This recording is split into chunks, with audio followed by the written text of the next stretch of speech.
Girls, we are finally back in the Headhunters Lounge with another edition of Mai Tai Happy Hour.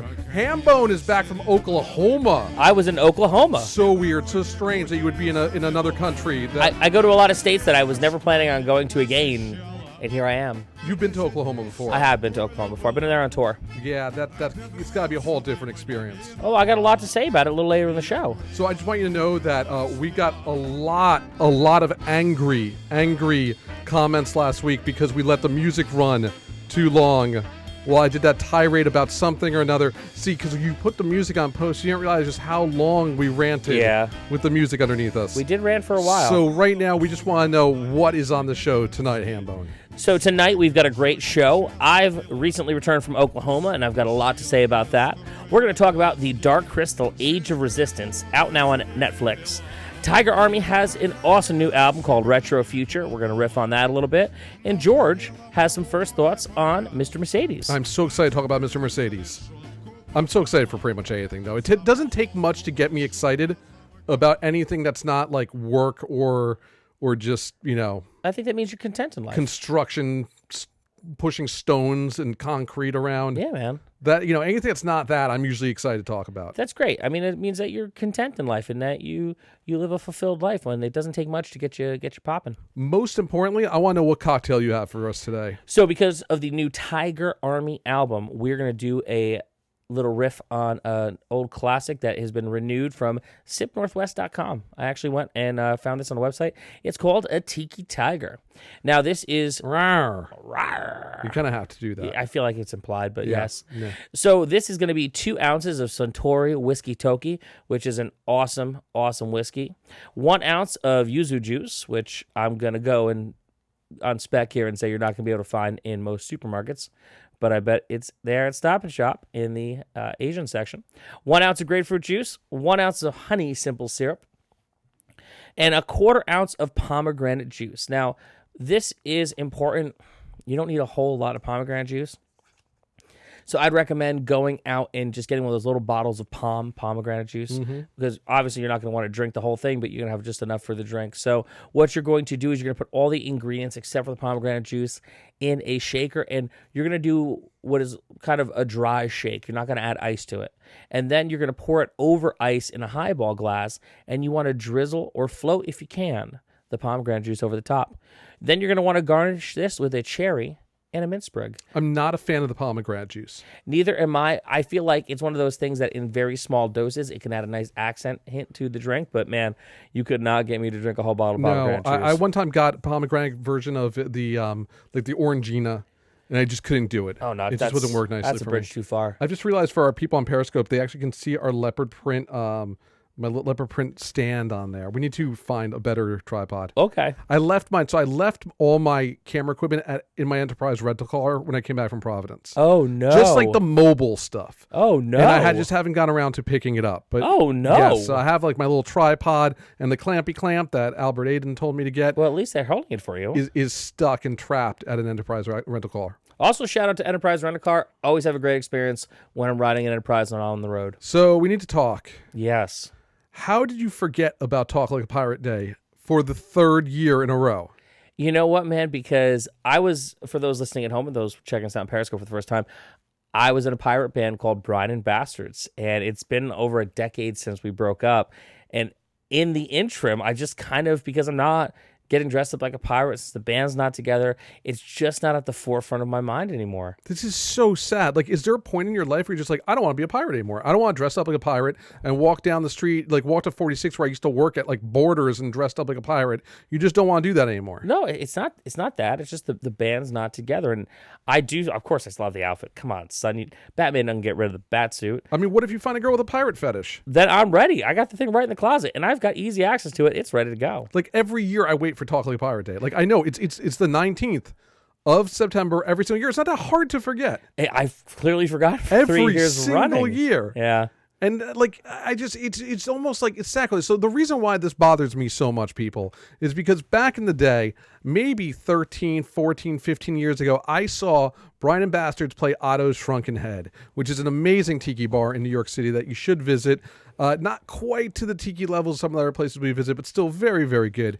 And there, I went up to the bass player, one John McGuire, It's me. who was on the bar, literally like on the bar. He seemed to be almost attached to the bar. And I said to him, "Sir, you know today's Talk Like a Pirate Day." And he's like, "Yes, I know it's Talk Like a Pirate Day. Like, I would never forget that it's Talk Like a Pirate Day. I'm a motherfucking pirate." And I'm like, I didn't do that accent. and I'm like, "Oh, that's awesome." So I literally, you're like, and then you looked at me like, "Put it in your fucking calendar. Talk Like a Pirate Day, September 19th. Never forget September 19th. And I, to that day, have never forgotten that. However, like within like 2 years, you forgot.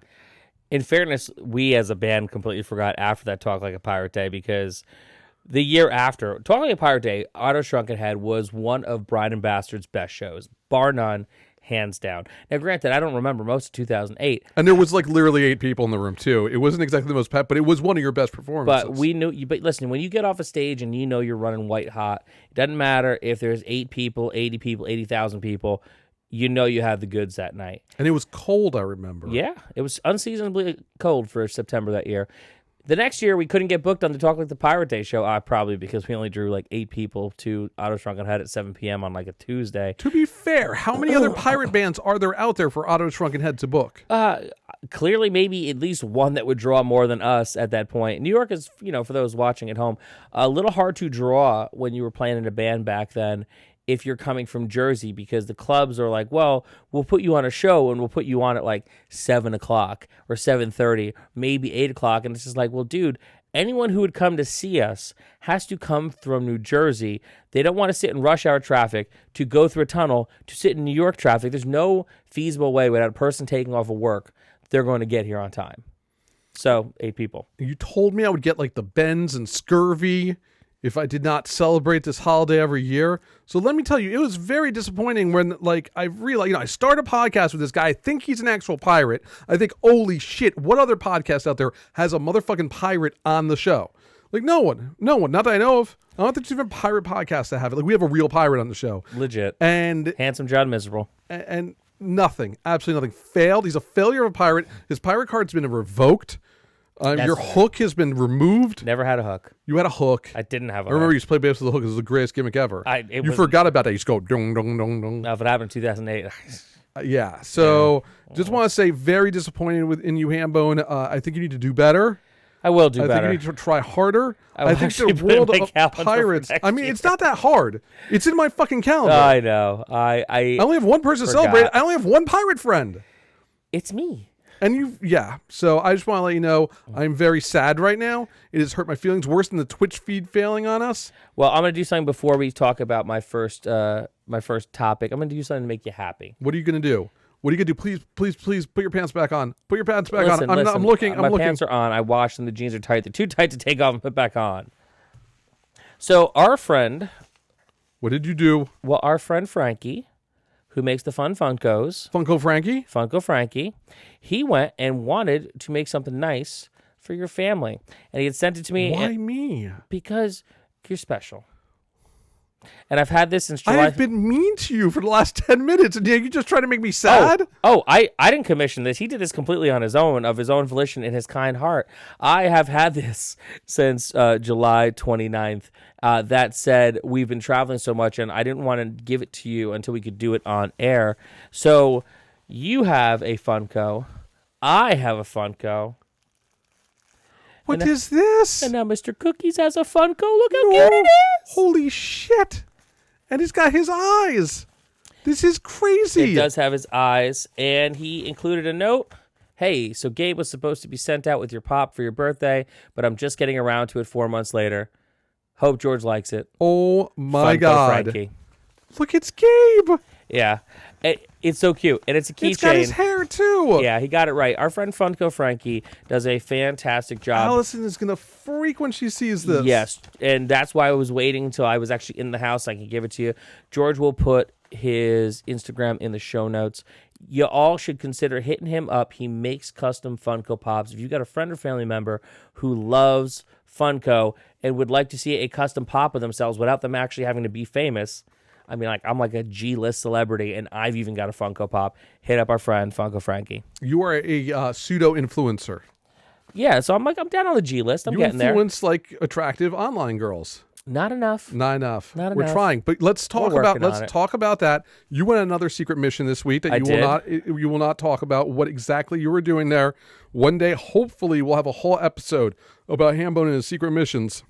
So people don't get excited about this, by the way. Like, it's not as sexy as you might think it is. It's secret. It's not necessarily exciting. So you went to Oklahoma. I did go to Oklahoma. Now, if you follow my Instagram feed at John Hambone McGuire, I do tell a lot of Instagram stories of my adventures, and you've been seeing me in weird places at state fairs and county fairs for some reason. So that does have a little to do with part of my secret mission. I will tell you something that is completely untrue.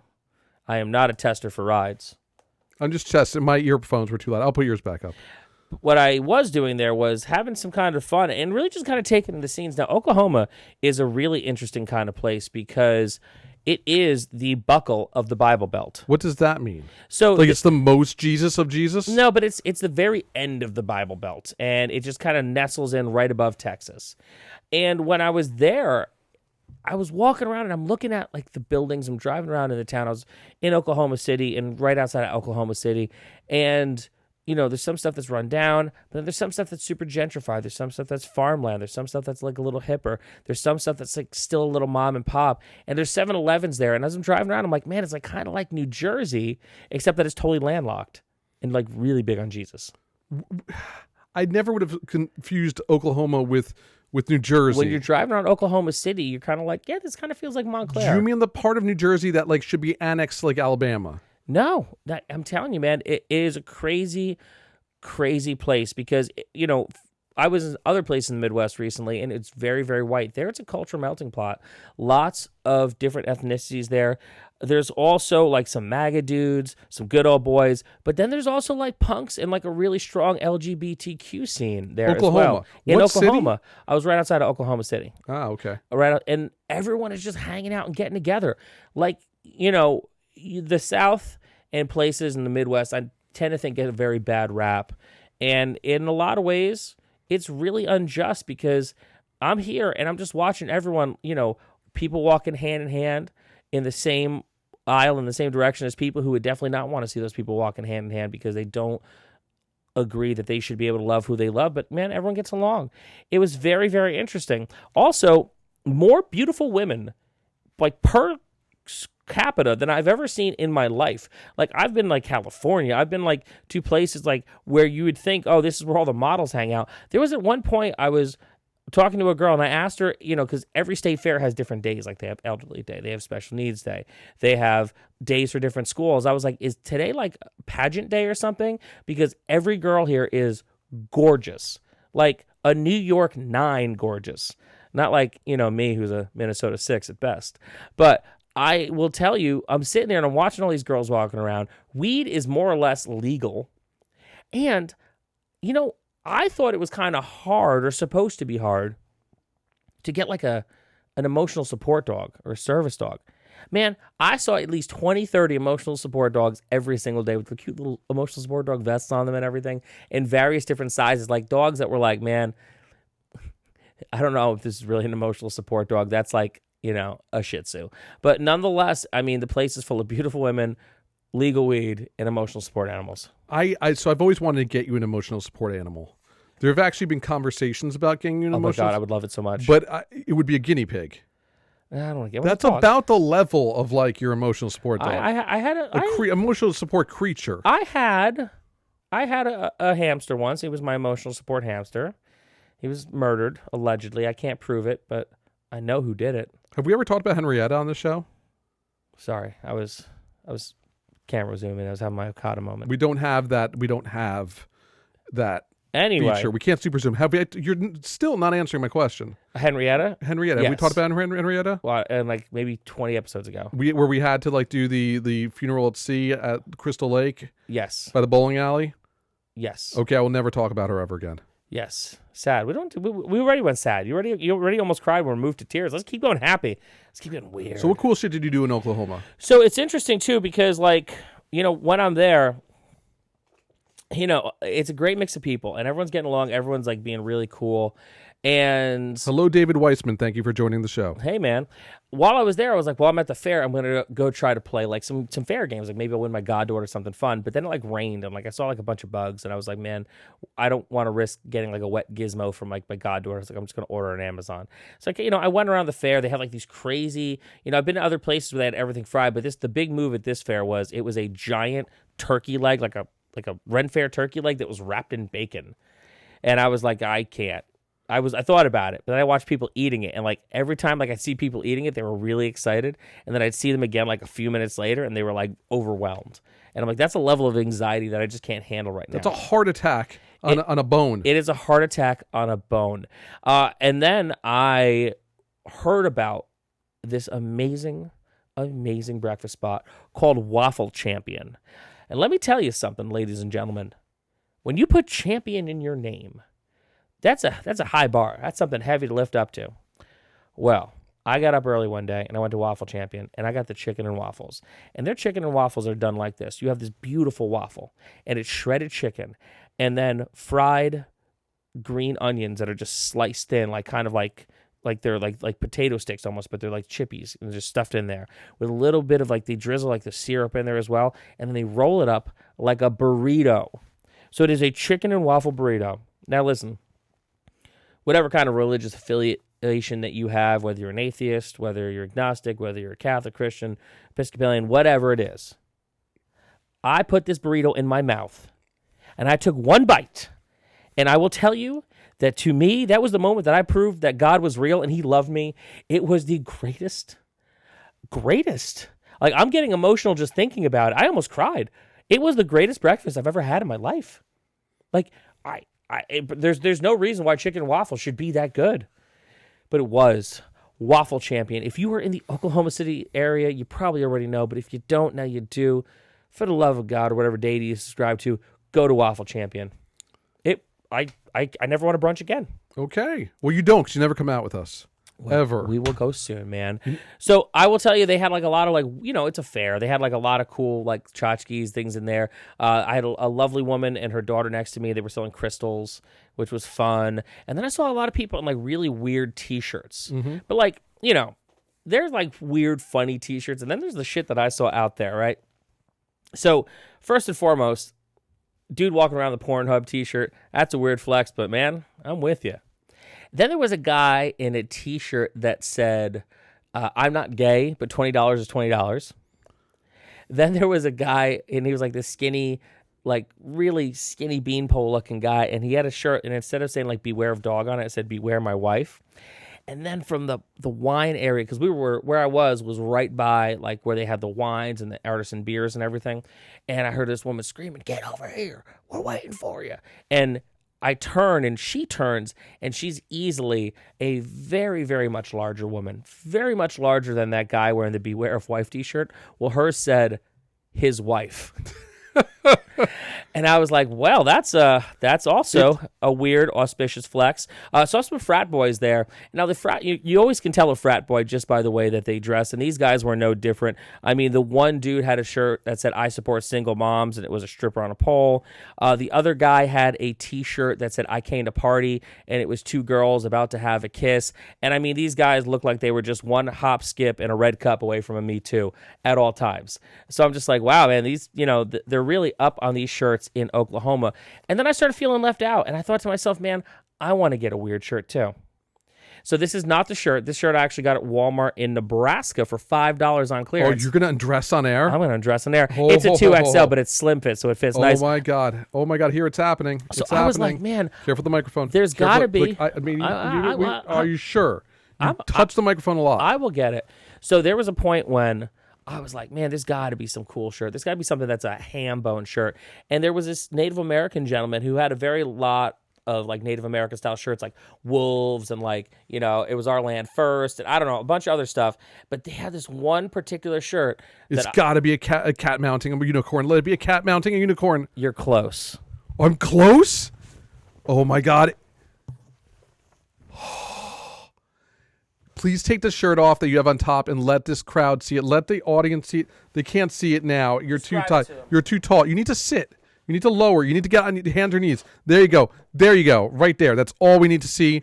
This is what the world needs right now. It is a cat in a Merlin outfit. But not just a cat in a Merlin outfit. It is like a super realistic cat with super kitty love face wearing... It's a cat dressed as Gandalf, y'all. It is amazing. I mean, I don't think you could really... I don't know how we continue the show. I am just glad we're on air this week. Otherwise, I didn't want you to see it when we were recording in my basement one night because I feel like you wouldn't just get the same effect. But yes, for those listening at home, it is a kitty. And I'm not a cat guy. I'm allergic to cats. But man, I locked eyes with this beautiful beast. And it's a kitty dressed as Gandalf. And life is good. I'm good with it. I mean, so that was my trip to Oklahoma. It was fun. TLDR, more beautiful women per scare capita, legal weed, service animals, kitty dressed as Gandalf. When he calls me, he's like, I'm firing up Tinder tonight. I know the pickings are not slim. My God. Unreal. Anywho, next topic. I don't know how we move on to this. Where are we? Are we doing Dark Crystal next? I can't stop looking at your shirt. I know, it's magnificent. His Gandalf eyes are watching you. Yeah. It's like I'm being mesmerized. We'll do Dark Crystal next. What were we supposed to do next? Dark Crystal. Okay. We're at least on topic. No, we're totally on topic. Yeah. So, this is the first for me. I'm not going to lie, and I'm kind of thrown by it a little bit, but as you know, I binge watch Netflix. I binge watch Netflix like I was being paid to binge watch Netflix. I couldn't binge this show. You didn't get through it? I didn't get through it yet. I'm working on it. So Dark Crystal Age of Resistance is the prequel to the 80s Jim Henson classic, The Dark Crystal. I'm always a little bit weary of prequels, especially since like a lot of characters aren't in the prequels. So this is essentially the Dark Crystal's Rogue One that sets up the Dark Crystal. So it's a limited series on Netflix, and it came out at the same time as Carnival Row. So I initially was going to try to watch both concurrently because you know me, I can knock out 2 series in a weekend. Come on, son. That's what I do. You failed. Well, it was hard to watch. It actually starts off really slow. It's a very slow-paced show, so I will liken it to... I think we need to stop. I know you always need me to slow you down.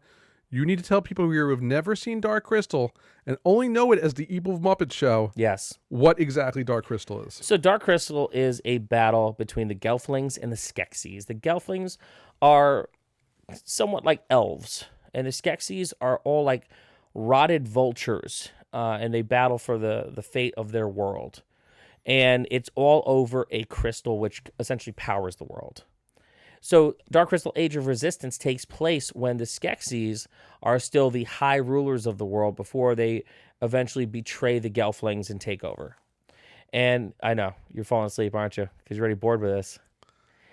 I mean, now I understand, this just explains so much. Go ahead. So the Dark Crystal, the movie, it's a movie, so it takes place over a very short amount of time, and there's a very limited number of characters. There's like 7 tribes of Gelflings that you need to know about, like right in the first episode they're explaining. I just want everybody to know that this is not the Vintage RPG podcast. This is still Mai Tai Happy Hour. Yeah. We've just gone into an area that I never wanted to go to. Yeah, so here's the thing. So I watched one episode of Carnival Row, and Carnival Row is just, it's candy. It's fantasy, but it's like sexy fantasy. People like are rubbing parts together, and it gets hot, and people get killed and there's monsters, and it's fun, and it goes by like that. So I watched one episode of Carnival Row, and I was going to watch one episode of Dark Crystal Age of Resistance, and then kind of go back to it so I could do a first thought and come back. I watched the Carnival Row, easy peasy. Put on the Dark Crystal, and it was so slow paced in the very beginning. It's high fantasy, so it's like very slow, a lot of characters you got to learn, that it took me like 3 tries to get through the first episode, and then when finally something happened, I just today started watching the second episode. It's really slow paced, and I think that it's done at such a high frame rate.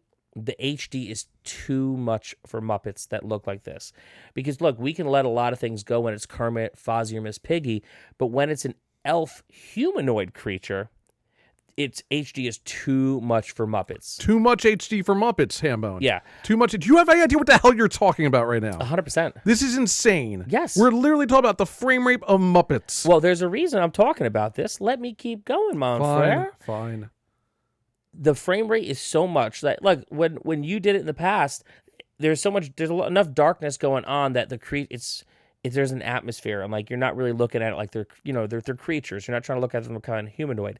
It is so crisp, and the way their mouths move and the way their eyes move, it kind of looks like Team America World Police, but instead of doing marionettes, they're doing it with Muppets, and it kind of throws me off a little bit. Now, the one saving grace, you see a lot of Muppet feet in this, and Muppet feet make me so happy. I don't know what it is, but like, when you see like when you finally see like the Muppets' legs and like the way they run, it's adorable. And I'm like, oh, I want to see like some action, so I'm kind of watching the show. But yeah, Dark Crystal: Age of Resistance, it's not bad. I just couldn't get into it. It's the first Netflix series I failed. Muppet feet. Muppet feet make me happy. Listen, if you're a Muppet fan, you know exactly what I'm talking about. Come on, son, Muppet feet. The other day, I was actually watching Sesame Street with my goddaughter, and they had a whole thing on karate. And I had to go somewhere, but I actually stayed an extra 5 minutes to watch how the segment panned out because I knew the Little Muppet feet were going to do like kicks, and it was worth the wait. It was adorable. Muppet feet. I don't know why I continue to do this show. Like, I really don't know, because my mind just gets blown every week to the point there's not much left in there. I think what we really want to know is that, like, is David Bowie in it? That was Labyrinth. Different movie. Not the same thing. Not the same thing. Evil Muppets. Evil Muppets. And Mark Hamill does the voice of the scientist. Not Labyrinth. No. Not the Never-Ending Story. Different. It's a completely different animal. Not Cat's Eye. Nope. That's about all I've got. They all came out at the same time. They came out at the same time? They all had Muppets. All very different things. Very different movies. Do you recommend Dark Crystal? I don't know. I think if you really love the Dark Crystal, you're going to love this. I think if you are looking for a little action up front, you're probably going to wait like 3 episodes. So if you're going to do a preview, early thoughts, there has to eventually be a final review. I'm going to get through it. It might take me a couple months, but I'm going to get through it. The master of the binge has been broken. People, this is a new Hambone. This is a brave new world, new man. Hambone. He's no longer a pirate. He's clearly like become a fan of kittens. And he loves Muppet feet. He's got a Muppet feet fetish. Gandalf as a cat. I don't know you anymore. Should we move on to Tiger Army? I think so. New Tiger Army came out. Retrofuture. This is the first new Tiger Army album in a while. It's the first new Tiger Army album since 2016's 3 Dots and a Dash. I did research. I had no idea they had an album called 3 Dots and Dash. That's how I'm taking it, because that's the way it's listed on iTunes, so I'm going with that. I don't think that's their last. If they had an album called 3 Dots and Dash, it might be an EP. This we got to do a little more research on, because if they do have an album called 3 Dots and Dash, which is one of my top 5 favorite tiki bars in the world, that is fucking awesome. Because the first thing I was going to say is, like, do you think Nick 13 has finally fully embraced his place in tiki culture? I think with the release of the Tiger Army tiki mugs, hells to the yeah. Yeah, I think people really need to understand. Someone just wrote it. Dave Weissman just wrote, how is it possible to be into this much stuff? And I have a child too. I don't know. We are just into the weirdest shit, and we just need somewhere to talk about. Hence Mai Tai Happy Hour. It's true. And also, I don't have a kid or a girlfriend, so I have a lot more time to be into stuff. I pick up the slack. Picks up the slack. Hambones. Binges. Look, Tiger Army, Retrofuture. Tiger Army, for those that don't know, Nick 13, the only original member, but it is like his mastermind. Yeah. He is, I'd say, the king of modern day psychobilly, though I think psychobilly fans would have like a fucking hernia right now if they heard me say that. They couldn't hate us any more than Ghost fans. They would hurt. Yeah, I think it's on that level, even though we're going to talk about this a little later. I feel like some of that hate is really unfounded. So Tiger Army has some phenomenal albums. They were the first psychobilly band on Epitaph Records on the Hellcat affiliate. I remember getting give them the boot sampler back in the day. I'm like, oh, this is awesome. I never heard that type of music before. Those samplers were great too. First time I heard the Dropkick Murphys, first time I ever heard later on Necromantics, just The Business, I think, was the first time I heard them. Yeah. Really, really good samplers. You guys check them out. It was kind of like Epitaph had the Punkorama. Epitaph had Punkorama. And then they had Hellcat had Give Them the Boot. Yep. And the first time I heard Tiger Army, I'm like, this is awesome. It's like the Stray Cats on crack. I love it. That's a great description. I need to buy more of this. At the time, though, trying to get any psychobilly stuff outside of the United States was impossible. Yep. So for me, for years, Tiger Army was like the psychobilly band I knew of, until there was that like resurgence of that in the early 2000s, and and got to see Tiger Army quite a few times with various different versions of the band. Then obviously was able to get a gateway drug into other types of psychobilly. For those that, again, don't know, psychobilly is like a cross between rockabilly and punk rock. A little more aggressive. Think about the Stray Cats, but just faster and more punk. More punk. And I remember just always trying to find more of this music, and everything was like an import I had to get, and it cost a fortune. And I got to interview Nick 13 at WWE New York's The World. Oh my God. When they opened up for The Damned, I believe. That's a long time ago. Time ago. And I don't think he wanted to deal with some stupid little punk rock kid. I was completely snot-nosed brat. My questions were probably awful. And you've come a long way, baby. He was actually very pleasant and like put up with my stupid nonsense questions. We'd love to talk to him again, but mostly talk about wrestling and tiki, which is our other two favorite passions that he seems to be a big fan of. He's a fan of wrestling too? Yes. Really? I believe so. I do believe so. Well, it's good that you finally embraced your shit, man. Follow him on Instagram. I will. It's actually worth it. He also does a lot of vintage neon sign photography, which is cool. Love it. Retrofuture, new album, just came out this week. It is definitely different for them. It definitely is. Very surf. It is very surf. And I like that. But I think that for a rockabilly band, that's kind of like the next move. Mm-hmm. That is kind of the, we need to stretch our legs out a little bit. We've been playing rockabilly a real long time, so we're gonna edge ourselves into surfing. But keep one foot on the. I love it. I just feel like it's like the essence of surf is straddled throughout the record. Yeah, no, I agree. And I really enjoy just There's the one thing I really liked about Tiger Army once I started to really understand more about music, creation, like lyrics. I actually truly started embracing music as more than just, something to bang my head to. Yeah. I found that Tiger Army really personified like Southern California and the whole Southern California culture. And when I listen to them, it makes me nostalgic for being there. And just that, like, the cool heat in the night. You know what I mean? Oh, absolutely. Like vampires and shit like that. I don't know. I get very romantic when I listen to Tiger Army.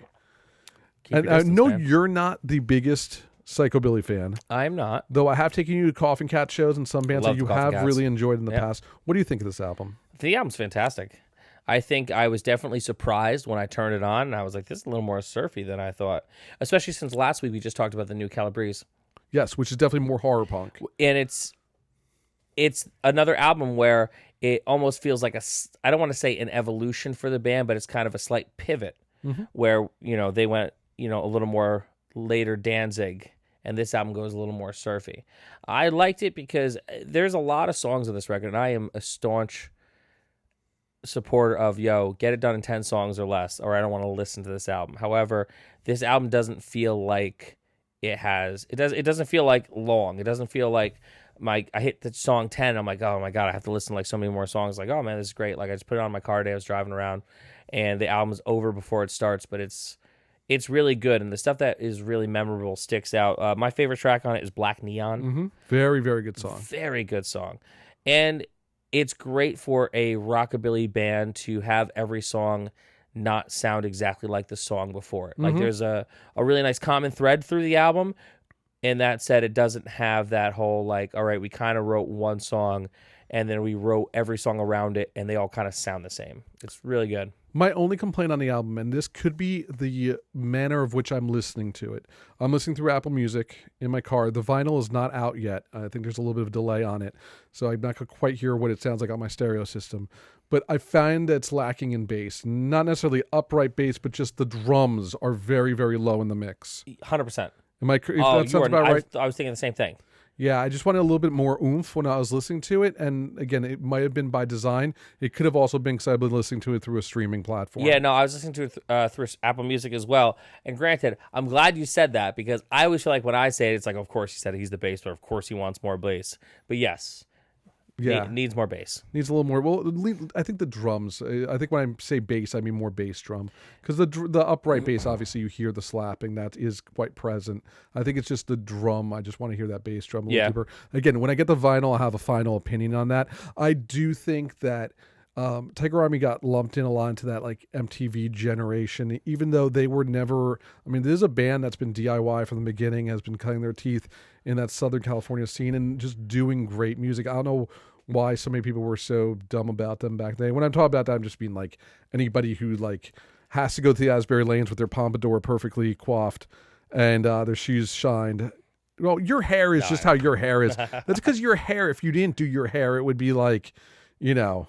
If you've been following me on Instagram, you've seen some definite behind-the-scenes photos. Of how he does his hair. It takes him 2 hours every morning. It's insane. Big. Very big. But, you don't have that whole, like, thingy. No.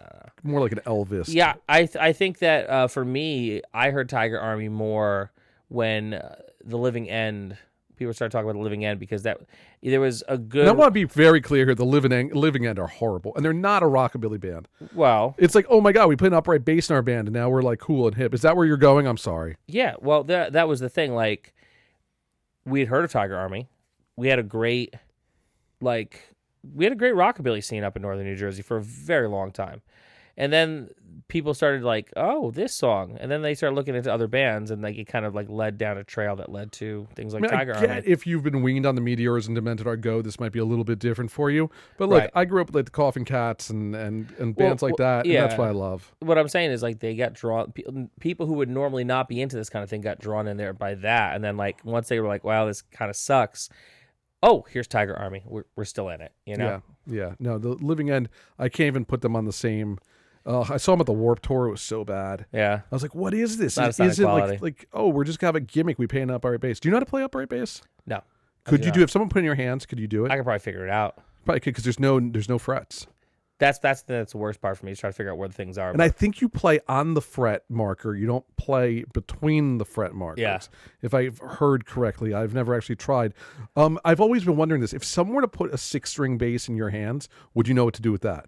Yeah, it's a normal bass. It just has 2 extra strings. You would know what to do with them. See, my problem with the upright bass was this. I was like, I could never play an upright bass because there's no frets, and if I'm wasted, I at least have the frets on a regular bass to be able to like play the bass. But yeah, I mean, what is it? A 6-string bass, it would be B, and then whatever. Assume whatever this, B, G, E, or whatever the hell it was. It's because top is E, so then one above that would be B, and then it would be G. Yeah, it'd be like a low G. EADGBE. Yeah. So yes. It'd be like a low G. Yeah, but would you know what to do with them? Like, would you be able to do anything with them, or you just ignore them? Yeah, I would know what what to do with them. What about 5-string bass? Would you do anything with that? Here's the thing. I think anything with 4 strings is a stupid gimmick, and I want nothing to do with it. When you were like, I remember back when you were in that Korn cover band. I was never in a Korn cover band. When you played Head, and you had that 6-string bass, but it looked like you never actually did anything with them. No, I never had a 6-string bass. Your rendition of Freaking Leash was so strange. I would never play a 5-string bass. I don't like it. I think anything over 4 is a gimmick, and it's stupid. It's like the people who went out and bought the Steve Vai guitar with the 7th string, or with Korn where they have 8 strings.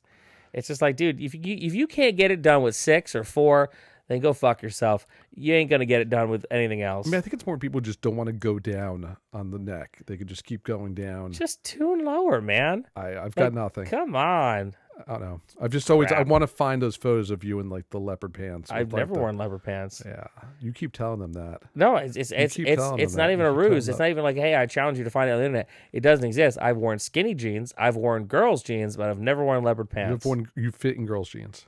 Well, see, back in the day, before skinny jeans were a thing on dudes, if you wanted skinny jeans, you had to buy girls' jeans. The problems with that was the pockets were always like slimmer and I think that's like some weird like sexist thing that like just make the pockets like normal size. Like you got to put your wallet in there. I had a sidekick at that point. It was like always half out of my pocket. It was terrible. I've never worn skinny or women's pants in my life. Just want to put that out there. Not that there's anything wrong with that. I think at the time I was like a size 15 or 16 in girls' pants. But yeah, I don't know where we're going with this. I got some at Torrid. Do you know where we are going? We're going home? Mr. Mercedes. Oh, yes. Mr. Early Mercedes. thoughts on Mr. Mercedes. Mr. Mercedes. Yeah. You've never seen any of these, have you? No, I have not. You have not seen, have you read any of Stephen King's anthology on the Bill Hodges trilogy? Reading is recent, kind of a fundamental. Recent thing for me. It's fundamental. Yeah, I kind of just started doing it again. You travel out. Why don't you just Audible?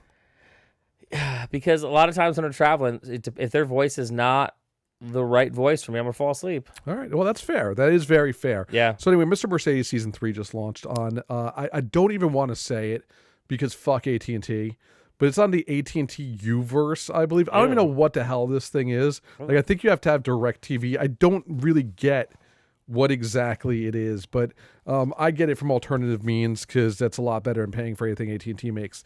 But that said, I will not get jaded. Mr. Mercedes, season 3. This is does not pick up where the last one left off. So there are 3 books in the trilogy. The first season was Mr. Mercedes, the first book, but then they jumped to the 3rd book in the trilogy to continue the story that was going on the first. They took a break in the 2nd book. That became the 3rd part of the season, the 3rd season. Is that very confusing? So you basically had there was 3 books, and the TV show went season 1 was book 1, season 2 was book 3, season 3 is book 2. I don't know why they did that, but it makes sense. So because of that, they're finishing up the 3rd book, and that means I don't know where you go from here. So it's done after season 3. We assume so. I've only read the first book, so for book purists, I can't speak to how closely it is. I thought the first book and the first season were very close. I think they actually fixed some of the things in the book that I didn't like. But they did the 3rd book, 2nd season, followed the story of that serial killer. This is the guy who ran into a whole bunch of people and children with his Mercedes, killing them all. And it was a track of the serial killer story. Okay. The 2nd season continues finding him. He has now been hurt, injured, beaten to death. He's still alive. He's in a coma. And it gets a little more supernatural because he can control people with his mind while in a coma. That jumped the shark a little bit for me. Yeah, that seems kind of on brand for Stephen King. Yeah, but very on brand for Stephen King. This book is completely different. So the story ended how it did last season. That serial killer is done. I won't ruin that for anybody. But this one starts out with there's 2 horrible criminals, bad criminals, this is like the Great Muppet Caper, bad bungled criminals. It's a Home Alone level. Bring it back to the Muppets. So they break into Love this writer's home to get into a seat. They're like, he's 78. The guy's not going to do anything. Right. They break into his house and they bungle it big time. The guy's awake. He's like, what are you trying to steal and have shit? They're like, we know you have a safe. They give us the code. The code's actually written on the safe. So the guy just punches it in. And while he's punching it in, the writer pulls out a gun, shoots the guy at the safe. The guy who's not safe shoots the writer. Everything's bad. They weren't supposed to kill anybody. And that's usually what bungled entails. And the hilarity ensues. This guy's on the run now, crashes his car because he runs into a deer. And, the guy who finds him, he thinks he stole a suitcase. So he accidentally shoots him because he trips on something. There's a lot of really accidental funny and death, which is weird because this show is very much feel-bad television. Yeah. First 2 seasons, in every way, George is feel-bad television. Thus, I won't watch it at all. But, the source material is very dark, too.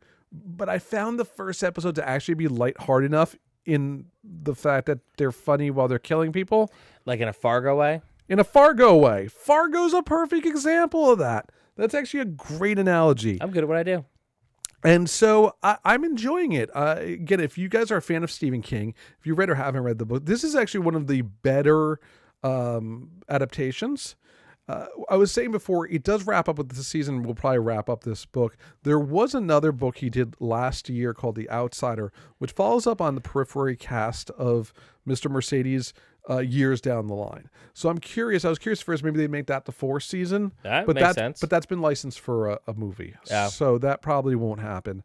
Isn't it weird with Stephen King books where there is always that odd thread or multiple threads that run through different books where different characters appear in different places? And so granted, nothing will ever be the Marvel Cinematic Universe. It's just weird that you're going to have characters mentioned in one book that will be loosely brought up in other movies. Yeah, look, definitely the Dark Tower stuff, the Dark Man, that is reoccurring throughout many of his books. I've actually thought about trying to read every part of the Dark Tower. 14 parts? No, it's 7, but they're all the periphery books. So The Stand is the first part of the Dark Tower, actually, because the Dark Tower saga and Eye of the Dragon, which actually was my first tattoo ever. I have on the cover over here. The world of the Dark Tower is the world hundreds of years after the plague. What? But you don't figure that out until further into the Dark Tower series, where they start referring to the plague. You think this is this weird medieval Wild West type state, but then they find weird things from the past, like Pepsi cans, and you realize this is the world moved on after 98% of the population of the world died, and that leads into the Dark Tower. Holy shit. Yeah. As a kid, that blew my mind. And then there's Eye of the Dragon. Stephen King, you good at what you do. Eye of the Dragon is a story. His kids were like, we love that you write, but we're scared of your books. And so he wrote Eye of the Dragon, which is a children's story, even though it's very much not. And that also takes place later on in this world when it was definitely more magical, mythical era, but with guns and stuff. Bananas. It is crazy. So that is why I love. And so you're right. Yes, it's university tie, and there are mentions of things throughout. Things get interspersed like we do now with the sequel to The Shining, Doctor Sleep, which is a very good book. I'm very excited for that. Very good book. Very, very good book. I highly Ewan recommend McGregor. it. So we'll look forward to that. Our Comic-Con passes came. So we will be going to Comic-Con. I did get those. Horrible job again. I'm trying to figure out whether the lotteries are open yet. I can't figure out what's going on with that. All I've seen is that they've announced some people you can take photos with. I'm on the fence. Do I get a photo taken with Paul Rudd? No, why? On Thursday? Why No, would it's you, Friday. No, it's Thursday. It's Thursday Paul and Rudd's Friday. Thursday. They're trying to sell Paul Rudd as the reason to come on Thursday. Thursday and Friday. He's Why there. would you? What does Paul Rudd do for you? I don't know. Be kind of fun. He's Paul Rudd. He's in everything. He doesn't age. I want to get some of that good Dorian Gray juice off of Paul Rudd. I don't know. I don't think it's worth whatever $100 he's probably- charging yeah, for a I'm probably not photo. gonna do Not it, no. worth it. However, I do want to go to that AEW panel. That's the end goal on that day. That is Friday, right? That is Friday. So Very we have to exciting. go. So, and that's later in the day. So you actually can't take a red eye. I can't. No, You I'm can't going take, Saturday. You can't take a red eye anyway because that's gonna be rough. Man, every one of my flights has been rough, but we're not going to talk about it right now First because thing we're in the feeling morning. good about our show, man. Oh, I just got to put it out there. You keep abandoning me every weekend. I don't plan to. I miss you so I miss much. you too, man. You know? And I miss being able. Okay, so one downside to Oklahoma City, by the way, shit Wi-Fi everywhere. Like you're I said probably not going to get to go to Renaissance Festival this year. I'm probably not going to Renaissance Festival this Like year. there's no way you're going to That's pull it not off. happening. No. And they did a nice job. So, okay, really quick before we wrap up. We're not over limit anyway, so we're okay.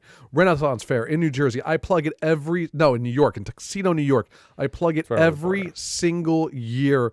If you're in the northern New Jersey, New York area, it is literally a 45-minute ride. You get to go for $25 back in time to a world of dragons and sword slayers and I'm so impressed with the New York Renaissance Fair. I There's love beer and pickles. how it's like basically a Disney caliber, Disney level show and performance and just theater and just this freaking village, acres of village they've built out there. It's only open for 2 months every year. Yeah, it's not cheaply thrown together. There's no shantytownness to it. It looks great. And they've built up, there's more stuff, there's new stuff. I've heard. Did I tell you what Gabe did?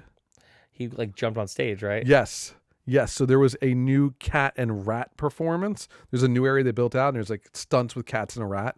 And he saw the cat and was like, yeah, I'm going on stage and mounting that cat. Because that's what he does. He mounts our cats. Like literally just mounts our cats. It's wild, man. He runs up on the stage. I had to rip him off the stage, screaming, kicking. And the place was packed. Take him out. Later in the day, we accidentally ended up back towards that theater and the same performance was happening. Jets right to the stage. Climbing the stage. There's freaking rings of fire going. Gabe's trying to mount a cat. That was my day. That's what dad life is like. Or It's dad exciting life for he's sure. turned into a mini-me. He's literally turned into a mini-me. It's Yeah. frightening. He is just a ball of energy. He is a force of nature. There is he is just... He is a force of nature, He's man. wacky and funny. I mean, we went to a 4-hour baptism 2 weeks ago, and he just sat there eating like he was just one of the bros. He was like, just keep putting food in front Keep of me, waiting man. for more ice cream. Yeah. More ice cream. It was the weirdest thing ever. He is just... It is kind of funny. I will tell you that I did go to a very strange thing I haven't been to in a very long time. Do you know, once a year in September, Greeks gather in mass in Asbury Park? Is that where you're at the beach? To throw weird, heavy crosses into the ocean and watch young men and women battle in the water like Spartans to save the cross and fight their way back to the shore. Yeah, it's a very, very strange Greek thing. Very Greek thing. But we went because my parents asked nicely. I got nothing, man. And that's what we went to do. Did you at least have good brunch in Asbury Park? Yes, and I also recommend that next year Hambone be our chosen warlord to run into the ocean. You know I can't swim that well. You don't swim that well? I don't swim that well. I didn't know that. No, I'm not the best swimmer. I mean, I guess I would fight someone for the... I mean, if your family chose me as their champion, I'd have to fight someone. Yeah, I but know. I just picture I would choose you as my champion, Hambone. give me some time to start training. I don't know, man. That's tough. Yeah, but it's the way the world works. It's the way our weird relationship is. More importantly, how can the kids reach you, Hambone? You can find me on Twitter at Hambreaker. I tweet about cute animals. I tweet about Dungeons and Dragons. I tweet about professional wrestling. You can follow my adventures on Instagram at John Hambone McGuire. I've been apparently going to a lot of fairs and carnivals, and here we are. George, where can the people find you? Keep an eye on Hambone because he might be at a fair near you very soon. If you're in Phoenix in the very beginning of October, come out and holler at your boy. Is it a fair? Yeah, fair, carnival. Wait. When are you going to Phoenix? The day after Comic-Con. I wonder if it's still going to be like 116 degrees out there. We're going to be indoors. Oh, okay. So it's not going to be an outdoor state fair. Oh, hell no. I'll never do that again. Never. I'm George. You can reach me at GLK Creative on Instagram, at GLK Creative on Twitter. You can reach me at cultofgeorge.com. All our old episodes are on MaiTaiTV.com. One day we're going to figure out the name thing. It's been wacky. Someone took our Mai Tai Happy Hour Like Twitch who? channel. I don't get Really? this. MaiTaiTV.com is where all our old episodes are. We're on every streaming platform out there. We're on Spotify. We're on Apple. We're on the Android Play Store. Rate, review, and subscribe. We truly Please. appreciate it. Everything you do for us makes us feel 1,000 times better. And it makes me feel like people are actually listening, which oddly enough, a lot of people are. I know, right? I'm George. That's Hambone. Hambone, take us out. Everybody remember, hashtag Muppet Feet. Be nice. Aloha.